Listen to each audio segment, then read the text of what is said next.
Hey guys, this is going to be a new section. We're going to be looking at something called significant figures.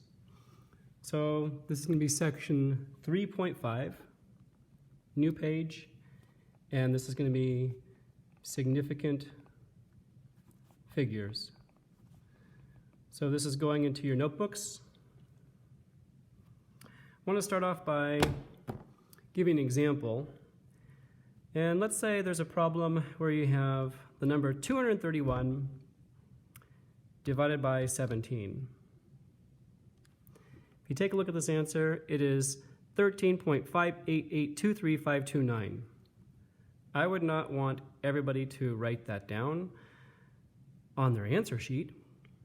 However, some people might say, well, let's just round it here to the 5, or others might say, well, let's round it to this 8. Others might say, well, let's round it to this 8 here. And then I might be getting 4 or 5 different answers from the class. So there are these rules for what are called significant figures. And I want to go over that. So here's the example that, again, that I'd like to use. And it's 231 divided by 17. This is equal to 13.588235229. Okay, so we're going to go over the rules for adding and subtracting and dividing and multiplying tomorrow. But right now we want to figure out, well, what is a significant digit? So here are some of the rules, and we'll be working on a handout very soon for these. I'd like you to write these down. So here are the rules. Well, if I counted all of these, how many digits do I actually have, or figures? 1, 2, 3, 4, 5, 6, 7, 8, 9, 10. 10. 1, 2, 3, 4, 5, 6, 7, 8, 9. Yeah, it's 10. So do I write all 10 numbers? Well, in this case, all of these are non-zero numbers, and all non-zero numbers are significant. So here's the first of these rules. All non-zero numbers are significant. And for significant, we're just going to abbreviate as SIG. Let me take a smaller number, for example, and this is going to be the number 241. How many numbers do you see? 1, 2, 3. How many are non-zero? Well, 1, 2, 3. They're all non-zero numbers. Therefore, this number has 3 significant figures based upon that first rule. Let's go on to the next rule. The zeros between numbers are also significant. Zeros between numbers are also significant. Let me provide an example for this. 30907. Well, how many of these are non-zeros? 1, 2, 3. However, since these zeros are in between those significant digits, these are in fact significant as well. So we'd say that this is 1, 2, 3, 4, 5 significant digits, or 5 significant figures. So all non-zeros are significant, and also the zeros in between are significant as well. Now, there are some times where the zeros are not significant, and this is one of those times when it is not significant. Let's take a look at where these occur. So when you have the zeros after a number with no decimal place. Zeros after a number with no decimal place, these are not going to be significant. Here's the example. 17,000. Okay, how many of these are non-zeros? These right here. Are there any zeros between them? No, they're not. So there's just actually going to be 2. So zeros after a number with no decimal. Here are the zeros that are after a number. There's no decimal places and there's no numbers after this. These zeros are not significant. So the only numbers that are significant are going to be these 2, 1, 2.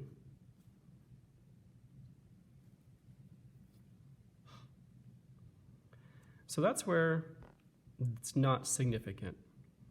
For example, the sun is 150 million miles away from the Earth. Is it exactly 150 million? No, it's not. Could be 14, 9, 8, and some other digits, or it could be 15 and some other little digits after that. But they just said a nice round 150 million miles away that the Earth is from the sun. So if you have 15 million, like this, it's still only 2 digits that are significant. Let's look at another scenario where they are not significant. Zeros that are after a decimal and before a number are not significant. Zeros after a decimal and before a number are not significant. Here's an example, 0.000341. Let's take a look. All non-zeros are significant, so we have 1, 2, 3. Okay, do we have any zeros between? We do not. Are there zeros after a number? There are no zeros over here. So the zeros after the decimal and before a number, these right here are not significant. Therefore, there are only going to be 3 digits or figures that are significant. If you have 0.00104, these ones are not significant because they come after the zeros. However, this 0 is in between, therefore it is significant. This is going to be 3.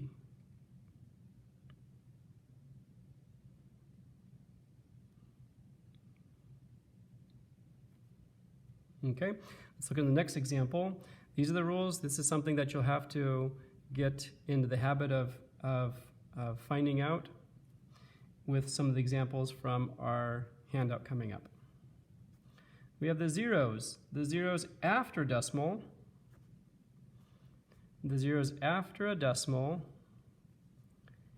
and after a number. These are significant. For example, 0.040. Well, there's 1 significant because it's a non-zero. The zeros that are after the decimal and before the number are not significant, but the zeros after a decimal and after a number, like this one here, are significant.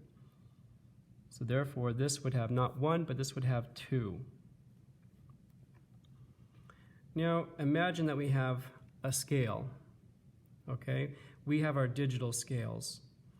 And a lot of times, if you get a measurement that says 0.10, let's say you have 3.10, you're measuring 3.10 grams of something. A lot of students will just write down 3.1. But we need to include that 0 because that 0 actually is significant. It means that we actually measured to the hundredths. Here's your ones place. Here's your tenths place. Here's your hundredths place. We have this very precise scale that measures to the hundredths. This is very important detail for us. So here's a non-zero, here's a non-zero, but here's a 0, following the rules. Zeros after a decimal, it's after a decimal, and after a number, it's after a number, is significant. Therefore, this would have 3 significant figures, 1, 2, 3.